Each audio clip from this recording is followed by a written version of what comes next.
The air was thick with the scent of burnt leaves and candle wax the night the Decker twins vanished. October 31, 1987, the town of Glendale small enough that everyone knew everyone, yet large enough that secrets could root in soil no one thought to till, and on that Halloween night, the boys, Jeremy and Jonah age 7, identical down to the scar above their left brow from when they ran headfirst into the same table at 3 years old, disappeared somewhere between the last house on Morewood Lane and the woods that border the abandoned Silas farm, dressed in matching vampire capes and plastic fangs, their pillowcases full of candy trailing behind them like soft, rustling shadows. They had only one rule: be home by 9 o'clock, and when they weren't, their mother Dina walked the neighborhood with a flashlight and a rising sense of something unnatural twisting in her chest. By midnight, the search party had formed. By dawn, helicopters thudded above the frost-bitten treetops, and by the following week, flyers with their grinning faces had been pinned to every telephone pole from Glendale to the next county. But no scent trail, no scream, no shoe, not a single witness,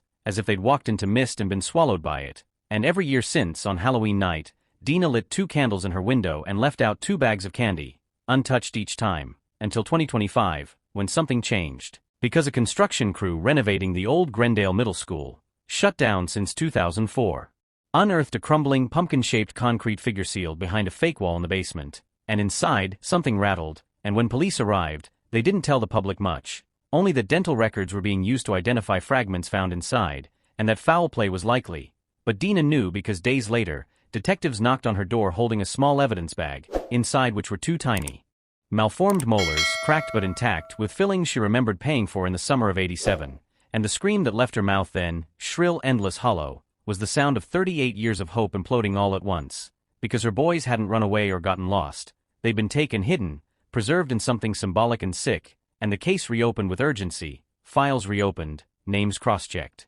And one name kept coming up: Walter Kersey, the janitor at Glendale Middle from 1978 to 1993, who died in prison serving time for an unrelated charge involving a missing student in another district. But in his prison journal, never before released, there were sketches of pumpkins with teeth, children without eyes, and a phrase written again and again: "The lantern sees." And that was the phrase carved inside the lid of the concrete pumpkin, only visible when light passed through the crack in its base. And the town spiraled again. News crews, online sleuths, former classmates interviewed, and among them was Mallory Finch, now 44, who confessed to something that had never made it into the police reports. That on the night the twins vanished, she'd seen a light moving through the woods beyond the Silas property, a pulsing orange glow like a heartbeat in fog, and that she'd heard singing, soft and wrong, coming from below ground. She never told anyone because she was 6 and her father was drunk and no one ever listened, but she remembered it, and now that memory dug itself out, and police searched the Silas property again,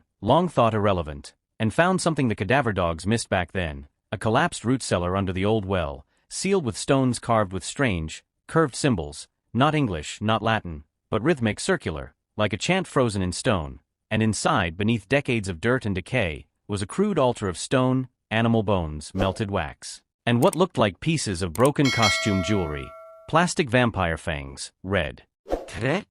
and something else, a child's watch, still ticking, and that watch had Jeremy's name etched into the back in his father's shaky handwriting. But the battery was dead, the ticking mechanical, like it was being powered by something else entirely, and suddenly the town that had spent 3 decades living in quiet grief was now living in pulsing terror, because the question wasn't just where had the boys gone, but what had been done to them. What had they been part of? What was the lantern, and why? Did it still seem to be watching, listening, pulsing? And at night now, multiple residents claimed they heard laughter coming from the woods. Faint, childlike, not quite echoing right. And every report matched the same hour. 9 p.m., exactly when the boys were supposed to come home, and Dina, now a frail figure but fierce in grief, began receiving letters again, just like she did in 1988, handwritten, no stamps, slid under her door, each with just a line of rhyme, the first one saying, "Two went out but one looked back." Now the jack-o'-lantern starts to crack, and it was signed with a symbol, a circle with a vertical eye inside, the same symbol found etched into the stone floor beneath the old Silas cellar,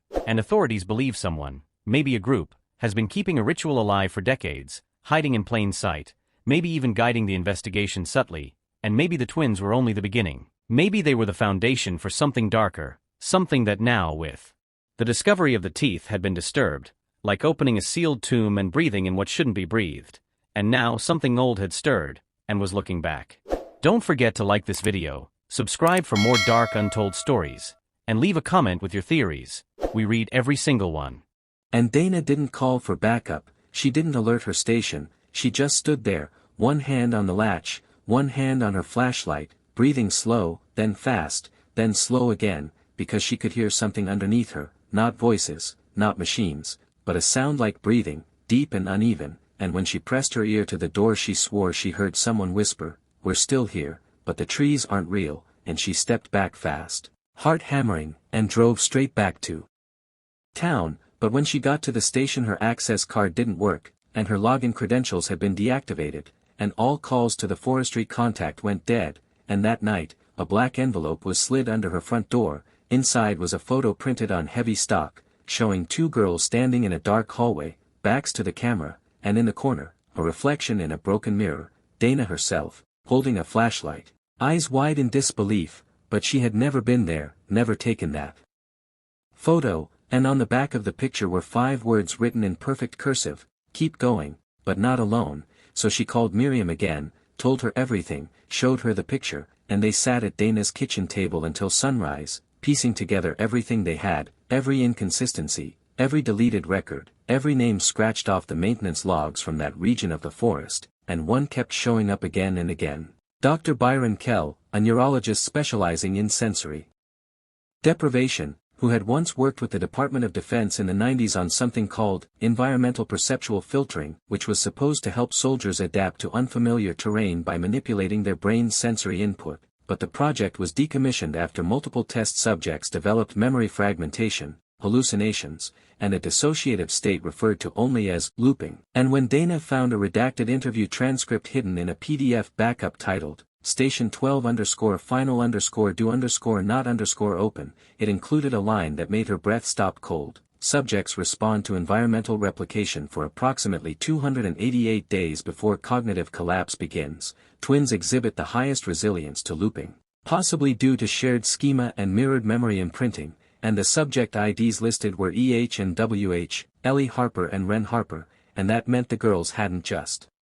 wandered into the woods and vanished. They had been taken, placed, tested, looped, and somehow were still in there, still holding on, and if the footage was real, if the footprints were real, then time wasn't what they thought it was in that place, and the girls weren't just missing, they were still looping, alive, but trapped in a synthetic perception of the forest, a replica running on technology no one was supposed to still have access to, and the drone that saw them didn't just capture movement, it pierced a veil, a break in the simulation, just long enough to remind the world that what had been buried wasn't gone, just hidden, and now that veil had torn again. If you're still reading and you're ready to follow this mystery into the trees, make sure you subscribe, hit like, and comment what you think is behind Station 12, because this story is just getting started, and the loop is still running. The road leading back to Marrow Peak wasn't on any current map, just a faded stretch of cracked asphalt mostly swallowed by forest, the kind of road that feels like it doesn't want to be found. And when Sheriff Dana Croft followed it at sunrise with Miriam Harper in the passenger seat, both women were quiet, holding coffee cups neither had touched, because after what they'd pieced together the night before, footage, maps, environmental patents, and personnel rosters, it no longer felt like a missing persons case, it felt like walking toward a wound in the earth, something festering just beneath the tree lean, and as the tires crunched over gravel and pine needles and the GPS flickered in and out, Dana kept one eye on the road and the other on the silent bunker location she'd pinned, Station 12, and when they reached the clearing again, it looked exactly as it had the day before, a rotting tower, a sealed hatch, and footprints still pressed into the dirt like someone, or something, was waiting. And this time Dana came prepared, not with backup from the station, but with a backpack full of equipment borrowed from a friend who used to work underground engineering, thermal cams, carbon monoxide sensors, a portable EMF reader, and 2 headlamps with fresh batteries, and while she worked the lock, Miriam walked the clearing's edge in a slow circle, whispering her daughters' names like a prayer, Ren, Ellie,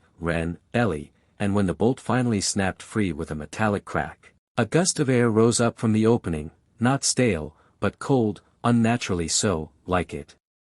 hadn't touched sunlight in decades, and Dana shivered as she pulled the hatch open, revealing a narrow stairwell lit only by the beam of her headlamp and the faint green glow of old emergency paint on the walls, exit painted backwards halfway down, as if someone had been trying to leave from below, and not enter from above, and the deeper they went, the colder it got, sound dropped away. And the hum that started around the 7th step wasn't coming from any machine she could place, it was low, rhythmic, almost like breath, and halfway down, the EMF reader spiked, lights flashing red, then dead, and Dana pocketed it, kept going, one hand on her sidearm now, though it felt ridiculous down here, like bullets would bounce off whatever made this place hum, and then they reached the first hallway, where the metal shifted from rusted gray to polished white, almost surgical, and the floor was lined with a black rubber that squeaked faintly underfoot, and on the left wall, a mural stretched 10 feet, children standing in a field, all looking up at a perfect blue sky, faces blank, no eyes, no mouths, just silhouettes with hands raised, and in the corner, a label, Environmental Response Schema A3, Revision 7. And that's when Miriam gripped Dana's sleeve, hard, because one of the silhouettes, tiny, to the far right, wore a hoodie with a moon stitched on the sleeve, and beside it, another with a daisy, and the twins were there, part of this painted simulation, not just in the room, but in the design, and they kept moving, past doors with names she couldn't make sense of, imprint bay, sleep deck, rotation hold, and each one had its own sound, whispers behind one, scratching behind another, and from one, the soft lull of a music box playing something off-key and wrong, but the worst was what came next, a room labeled mirror deck, and when Dana peeked inside, the entire ceiling and floor were mirrored, and in the center, a single bed with restraints, and someone had written in the condensation on the far glass, backwards but clear, "Don't blink or it resets," and she slammed the door shut fast, breath catching in her throat, and Miriam looked like she might collapse, but she said, "Keep going, I can feel them. They're close," and they kept walking until the corridor opened up into what looked like a forest, indoors, trees planted in dirt beds under artificial lights mimicking daylight, birdsong piped in over speakers, and a fog machine puffing slow gray tendrils across the mossy ground, and in the middle was a bench, and on it, a pair of small shoes, side by side, clean, untouched by dust, and beside them, a recorder, old and red and cracked, and when Dana pressed play, a voice whispered through static, "We know it's not real, but if we say that out loud, it restarts, and the door moves again, and sometimes we wake up and we're 5, sometimes 11, and last week we were 20 but the mirror said otherwise," and Dana recognized it, Ellie, scared but lucid, and she pressed her other hand to her mouth because the recording ended with a second voice, "Mom, don't be mad, we tried to leave, but the mountain eats the sky." And Dana looked up at the false trees and said, "We're not in a lab, we're inside a loop, something made to keep them quiet," and she remembered the term from the report, mirrored schema, environments that mimic the outside world enough to disorient, then replace real memories with artificial ones, and that meant the girls weren't just being hidden, they were being rewritten, memory by memory, and then the trees parted, and they saw it, a wide room with a curved wall made entirely of glass, behind which a series of figures stood motionless, heads tilted forward, eyes closed, and in the center, a control panel with looping footage of Ellie and Ren from the drone, flickering, pausing, then repeating in reverse, and Miriam ran forward, screaming their names, but the figures didn't move, and Dana held her back, scanning the panel, seeing timestamps that didn't make sense, some from 2023, others from 2019, even one marked 2032, and each one had a corresponding sound file labeled, Iteration X complete, and then a folder, Loop Breach, Subjects A7 and A8, and when Dana clicked it, it showed 3 seconds of glitching footage, Ellie touching Ren's arm, a flash of real sunlight, and then the entire screen distorted like corrupted code, and then the lights flickered. Alarms buzzed faintly, and every figure in the glass chamber opened their eyes at once, not red, not glowing, just wide, terrified, and one of them mouthed the word, "Run," and Dana yanked Miriam backward, just as the corridor behind them sealed with a hiss and the room temperature dropped 10 degrees in seconds, and the drone footage began replaying louder, distorted, faster, like the system was trying to overwrite their perception. And Dana screamed, "They looped the girls, they looped the whole damn facility," and then a voice, robotic and female, played over a hidden speaker, "Unauthorized breach logged, schema resetting, sensory override in progress," and Dana reached for her backup battery, yanked the drone remote from her bag, and slammed the override she'd programmed into its firmware earlier, hoping it would trigger the external failsafe, because they had 2 minutes, maybe less, before the entire chamber rewrote itself around them, and as the ceiling began to shimmer like water, Miriam saw something through the fog, a figure, child-sized, standing at the far edge of the fake forest, holding something in their hands, and when the light flickered again, she saw it was Ellie, holding a drawing, and she whispered, "Mom, it moves the doors when we lie," and Dana pulled Miriam to the ground, shielded her as the lights exploded and the false sky began collapsing inward, revealing scaffolding, wiring, screens, and beyond them, a tunnel, one that led somewhere deeper. If you're still following, you need to subscribe, like, and leave a comment, because what's waiting in the tunnel isn't just the truth, it's everything they were never supposed to find. The tunnel was colder than the rooms above, lined with a copper alloy that didn't reflect light so much as absorb it, swallowing the beams from Dana's headlamp and forcing her to move slower, each step echoing like it didn't want to be heard, and Miriam followed close behind, one hand pressed to the folded drawing Ellie had dropped, a crude sketch of a house split in two, a door standing between two mirror images of a girl, one smiling, one with her face blank, and above it, in shaky handwriting, "If she answers, run," and Dana didn't ask what it meant because she knew by now that whatever facility this was, it hadn't been abandoned, only repurposed, buried beneath corporate filings and redacted reports, a project scrubbed from the Federal Registry but still humming quietly in the dark, and after what they'd seen in the forest room, the looped footage, the child-sized silhouettes waking in unison, it was clear they weren't dealing with a missing persons case, but something much older, and much more deliberate, so when they reached the next junction, a corridor slanting downward at an unnatural angle with a single label painted in chipped white across the steel, S3 contingency hold/no re-entry without clearance, Dana paused, because the air here was different, thicker, like the gravity shifted just slightly, and her stomach rolled as though something in her own memory had just slipped sideways, and Miriam stepped past her without hesitation, whispering her daughter's names like anchors, Ren, Ellie, and the tunnel opened into a rotunda, its domed ceiling inlaid with screens displaying times and dates that didn't match, seasons out of order, years scrambled, and at the center stood a column of glass filled with water, though no wires connected to it. No power source, yet inside floated a set of objects, shoes, a paper crane, a lunchbox, a stuffed bear with one eye, all slowly turning in the liquid like they'd been caught mid-fall and never landed, and Dana's breath caught as she saw her own handwriting on a name tag stuck to the bear's ear, LEC.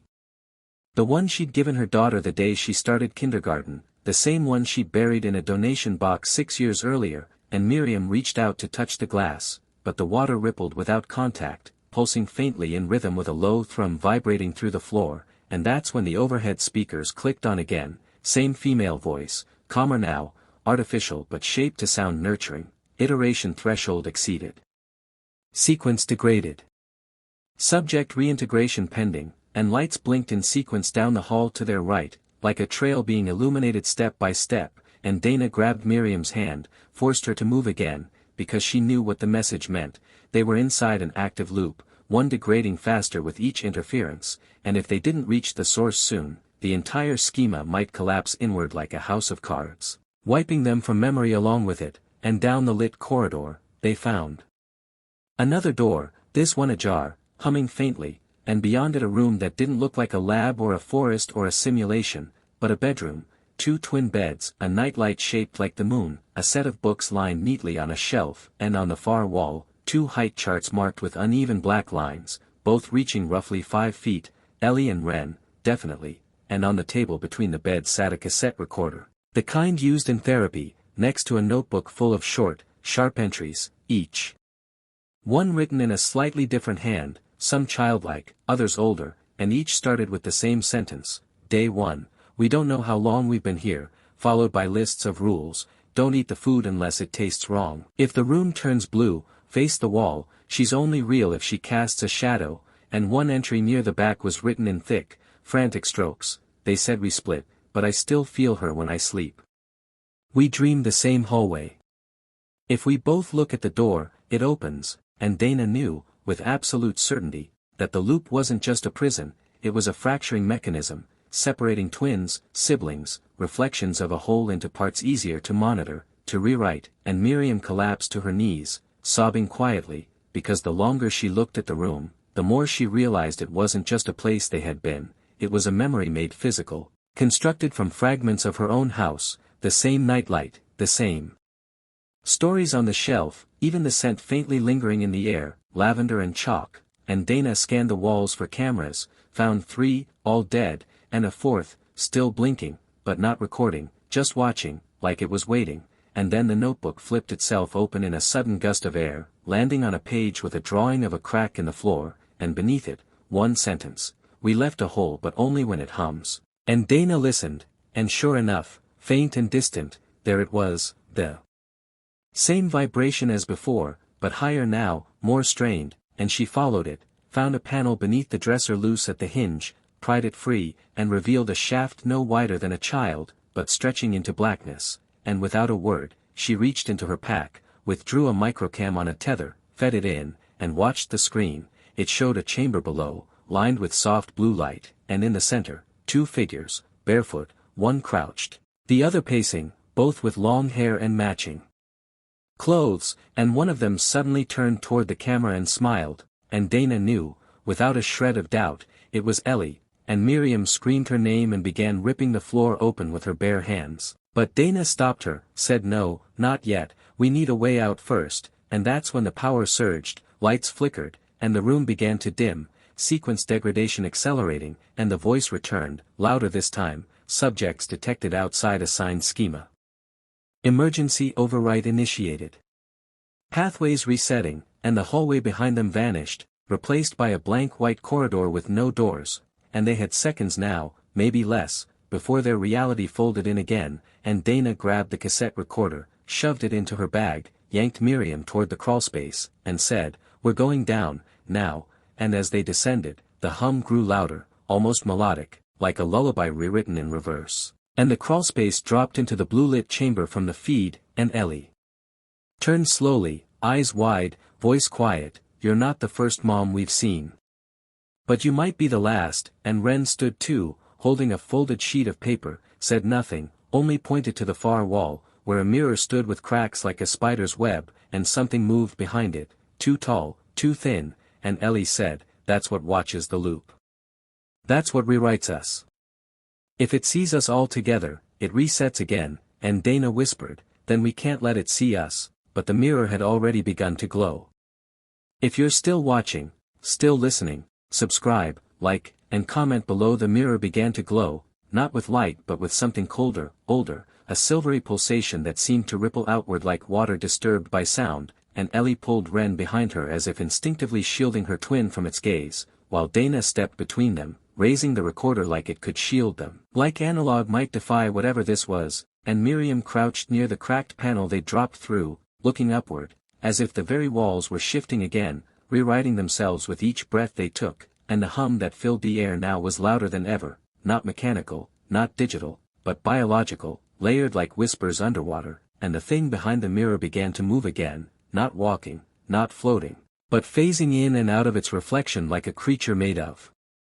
memory, and Dana realized with a sick snap in her gut that it wasn't the loop watching them, it was the loop personified, a construct of all the iterations that had failed, that had broken, that had fractured consciousness into splinters and sealed them in false rooms and mirrored lives, and now it saw them all together, Ren, Ellie, and their mother, and that was against protocol, against design, and protocol here meant deletion. Reset, overwrite, not just of data but of presence, of breath, of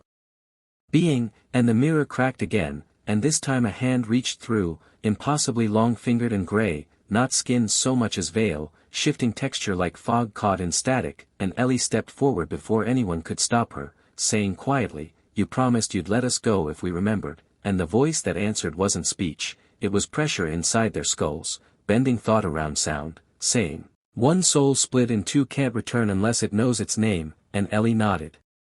slowly, then turned to Ren and said, "Do you remember what we were called together?" And Ren, eyes wide, whispered, "Echo," and Dana staggered back because that was the name she'd wanted to give her first child, the name she'd dreamed but never written, never spoken aloud, and somehow, the girls had remembered what never was, what had been denied by birth order, by timing, by bureaucracy, and when Ren said it again, louder, "Echo," the mirror didn't shatter, it reversed, sucked itself inward, collapsing into a pinpoint of dark, and the hand withdrew, retreating like smoke into vacuum, and silence followed, sudden and brutal, and then the floor shifted, a panel fell open, revealing stairs, real ones, metal and rusted, leading upward toward what looked like daylight, and Dana turned to Miriam who stood shaking, staring at her daughters like she was seeing them for the first time, and Ellie said, "It won't chase us now, but only if we don't look back," and so they climbed, all four, step by step, as the hum faded, replaced by birdsong and breeze, and they emerged not into the forest, but into a clearing that hadn't been there before, grass untrampled, sky pale with morning, and behind them, the ground sealed shut again with no sign of a hatch or chamber or mirror, just trees and wind and a sign half buried in moss reading, Boundary Marker 13. Survey site abandoned 1992, and Miriam dropped to her knees and held her daughters, sobbing, but Dana didn't weep, not yet, because she knew what they'd seen wasn't over, just displaced, and back at the motel, she scrubbed the footage, scanned the notebook again, every rule, every entry, and in one near the back, dated 11 days before the drone footage was captured, it read, "If we get out, there will be another. There's always another. They don't build mirrors to reflect. They build them to test," and Dana emailed the audio, the notebook scans, and the still frames of the cracked mirror to Elias Boone, who messaged back one word, "Seen," and attached a location, another site, this one deep in the northwest, where another sibling pair had gone missing 6 months ago, and Dana didn't want to go, didn't want to step into another loop, but she also knew this wasn't just about Ellie and Ren, it never was, it was about the project, and the people funding it, the foundation with too many shell companies and too few survivors, and Miriam took her daughters home, swore she'd never speak of it, but 3 nights later, Ellie left a note on Dana's windshield, "Echo isn't asleep. She's still dreaming," and Dana sat in the driver's seat until dawn, reading the words over and over, and when she closed her eyes, she swore she heard a hum, faint, but familiar, like the sound of a mirror remembering who it was made to reflect.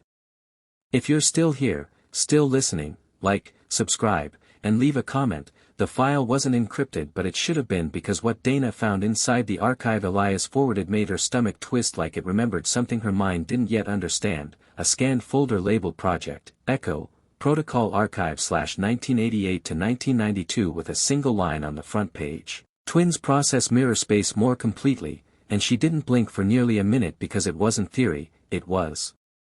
policy, buried under layers of redaction and false medical trials, and listed beneath the statement were locations, site numbers, test iterations, all tied to children born under specific patterns, mostly twins, mostly rural, mostly unnoticed, and the names she saw made her chest tighten, Ellie and Ren Alden, subject set 7B, status, unresolved, reactivated cycle via S3 field trigger, and beneath it, a supervisor's note, dormant signatures reactivated due to external observer intrusion.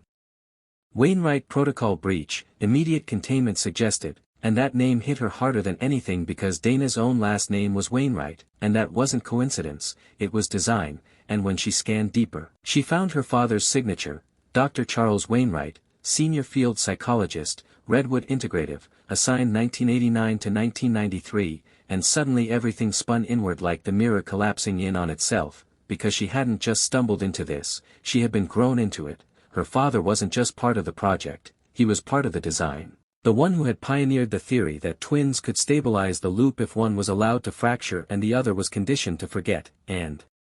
she remembered now how he'd gone missing in 1994 and her mother never spoke of it again, only said he worked with people who studied memory, and Dana used to think that meant Alzheimer's or trauma, not this, not the engineering of memory as architecture, and Elias called her again, voice quiet, saying, the location they used last, before they shut the program down. It's still there. Silo Base 4. Hidden under a decommissioned ranger station west of Meadowhook, and Dana didn't hesitate this time, she packed fast, didn't tell Miriam, didn't tell the twins, just left a single message on her desk, if I don't return in 48 hours, send Elias everything, and the road to Meadowhook was barely a road anymore, more gravel and fog than map. And when she arrived, the ranger station was boarded shut but behind it a hatch was hidden beneath broken planks and an old canoe, and when she pried it open, the air that escaped was thick, like silence boiled, and the stairs led down into another layer of the program, untouched since the early 90s, wires still strung, clipboards still on hooks, the smell of chemicals and mold thick in her lungs, and at the lowest level she found the observation deck overlooking a glass room, and inside were 2 chairs, twin chairs, bolted to the floor, and on the wall a mural half-finished, painted in a child's hand, showing trees, a lake, a mirror, and 2 figures walking into it while a third watched from above, faceless and tall, and Dana stepped back because in the reflection of the glass she saw movement, not behind her but beside her, her own reflection, blinking out and returning out of sync, like a skipped frame in a film reel. And then a voice from the intercom crackled, "Cycle incomplete, subject E." Still broadcasting, and the name E made her freeze. Ellie, Echo, or was it herself? Because what if she wasn't the observer, what if she had been the test, reinserted into her own loop to verify fracture behavior, and then the lights cut out, the hum began again, lower now, like it had followed her, and a screen lit up with a single word, "Repeat," and she ran, stumbling up the stairs, past old signage and faded maps, out into the clearing again. But the sky had changed, slightly, like the clouds were reversed, and her phone showed the correct date, but the inbox had messages she didn't remember sending, voice memos from herself saying things like, "They're looping you through observational recursion," and, "Don't look directly at the mirrored trees," and the worst one, "If you hear the humming again, it's already started over," and Dana stood there in the wind, phone in hand, knowing something had rewritten the edges of her world, because when she opened her call log, there was one saved voicemail from an unknown number, time-stamped 10 minutes before she ever entered the base, and the voice on it was her own, whispering, "You were never just the observer, you were part of the cycle, one twin lost."